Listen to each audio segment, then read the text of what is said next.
आकाशवाणी गोरखपुर। अब रवा सभे सोने निगम से भोजपुरी में समाचार सुनी।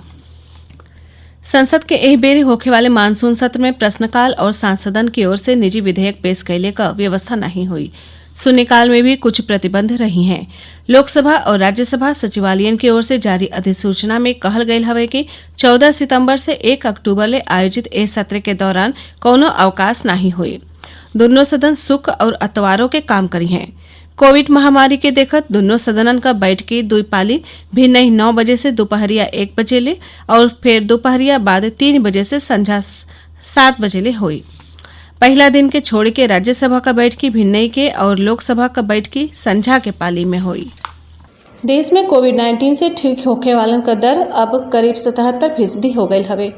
अबले इस संक्रमण से 29 लाख से बेसी लोग ठीक हो चुकल हवे।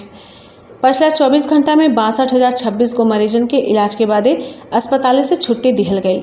स्वास्थ्य मंत्रालय कहलस कि स्वस्थ होखे वालन के दर में लगातार सुधार हो रहा हो। अब ई कुल मामलन का 21.26% पर आ गई हो। सक्रिय मामला में ठीक होखे वाले मरीजन का दर 3.6 गुना हो गई हवे। मंत्रालय कहलस कि जुलाई के पहला हफ्ता से अगस्त के आखिर हफ्ता ले संक्रमण से ठीक होखे वालन का संख्या 4 गुना तक पहुंच गई हवे। सरकार की ओर से टेस्ट, ट्रैक और ट्रीट का रणनीति बना के ठीक होखे वालन का संख्या बढ़ल हवे और मृत्यु दर में कमी आयल हवे। एहमे देश में संक्रमण से होखे वाली मौतिन का प्रतिशत 1.76 हो। पिछला 24 घंटा में 78,357 नया मरीज सामने आयल हवे।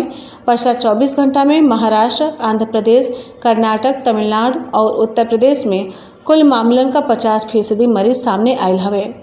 इस समय देश में सक्रिय मामलों का संख्या 8,01,282 है।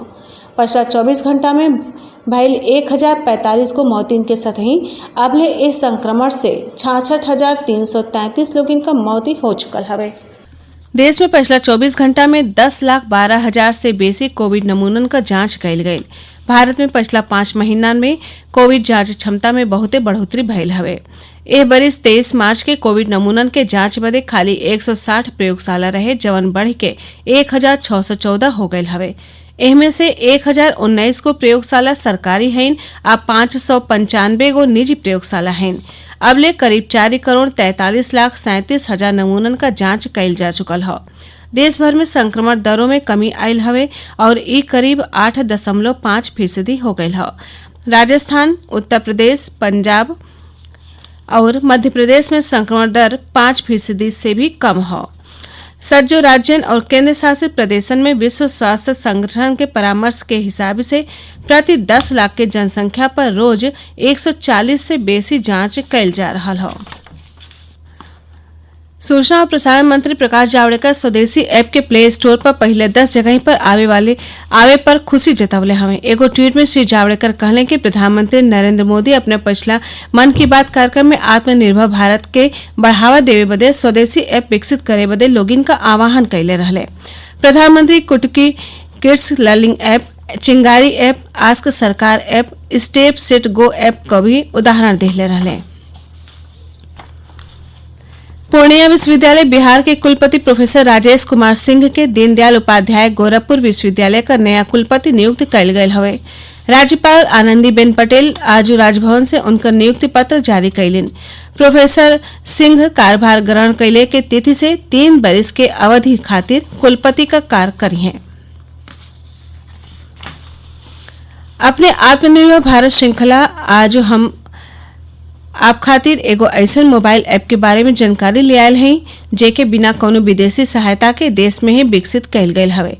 इलेक्ट्रॉनिक्स और सूचना प्रौद्योगिकी मंत्रालय के सहयोग से भारत सरकार भारतीय विशेषज्ञन से मोबाइल एप्लीकेशन के विकास बदे नामांकन आमंत्रित कैले रहे। एक प्रतियोगिता में चुनल गयल ऐप स्टोर से डाउनलोड कैल जा सके हैं। यह प्रतियोगिता में चुनल गई आस्क सरकार ऐप सरकारी योजनन, परियोजनन और नीतियन का प्रमाणित जानकारी देला। ये ऐप 12 से बेसी भारतीय भाषा और कुछ विदेश भाषाओं का जानकारी देला। प्रधानमंत्री नरेंद्र मोदी पिछला हफ्ता अपने मन की बात संबोधन में कहले रहले कि प्रमाणित जानकारी के बारे में उत्सुकता रखे वाले के लिए ये ऐप बहुते उपयोगी है। महिला और बाल विकास मंत्रालय की ओर से आयोजित प्रधानमंत्री राष्ट्रीय बाल विकास पुरस्कार 2021 बदे प्रविष्टि भेजले का आखिरी तारीख 15 सितंबर ले बढ़ा दिहल गयल हवे। ई पुरस्कार 2 श्रेणियन में प्रतिभाशाली लइकन, मनइयन और संगठन के दिहल जाला। बाल शक्ति पुरस्कार पावे वाले लइका 26 जनवरी के राजपथ पर आयोजित गणतंत्र दिवस परेड में हिस्सा ले लें।